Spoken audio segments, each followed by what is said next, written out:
Северного Кавказа в лице детей до 13, юношей и девушек до 19 лет борется за звание победителя в турнире второго шахматного фестиваля «Башня Согласия».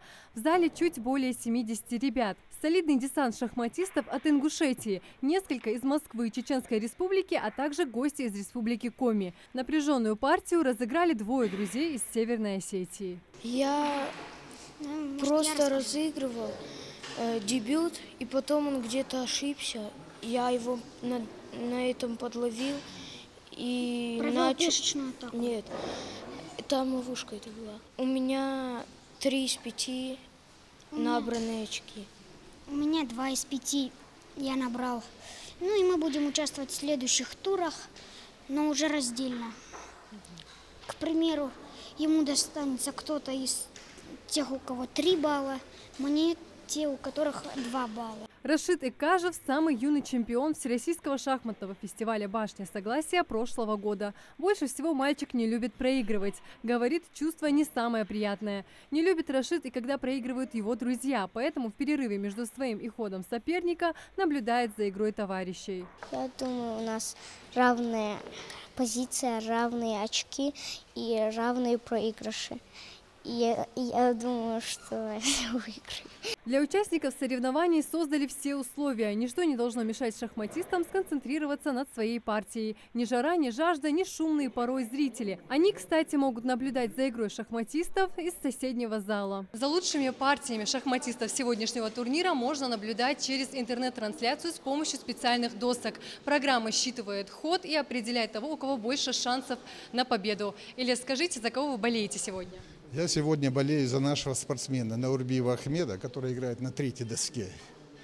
И болею за Саидова Белхадж, который играет на 1-й доске, спортсмен из Чеченской Республики. Ну, по этой партии видно, Белхадж уже почти одержал победу. Пойман ферзь соперника, лишние 2 пешки, тут матовые угрозы налицо. Вторая партия, Наурбиев Ахмед, тоже провел атаку. Ну, немножко еще придется потрудиться, а в принципе партия выигрышная. Шахматисты перешли экватор, то есть 6 туров из 9 сегодня завершатся. К концу дня ребята пройдут 2/3 дистанции. После 4 туров в каждой возрастной группе определились свои лидеры. Соответственно, те, кто набрал 4 очка, впереди планеты всей.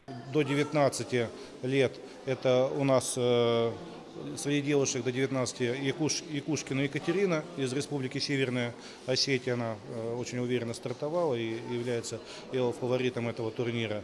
И я думаю, что она очень большие шансы, что она первое место на этом турнире займет, хотя, как известно, в спорте могут быть разные ситуации. Саидов Биулаш из Республики Чечня, он лидирует в турнире юношей до 19 лет, тоже 100% пока идет.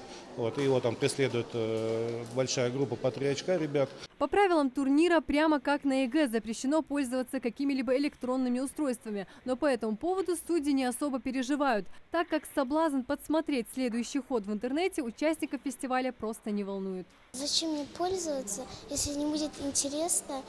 Мне лучше посмотреть свои способности. Впереди еще 3 тура, а значит, победители второго шахматного фестиваля «Башня Согласия» среди ребят определятся совсем скоро. Марина Муталиева, Рахман Цуров, Новости 24.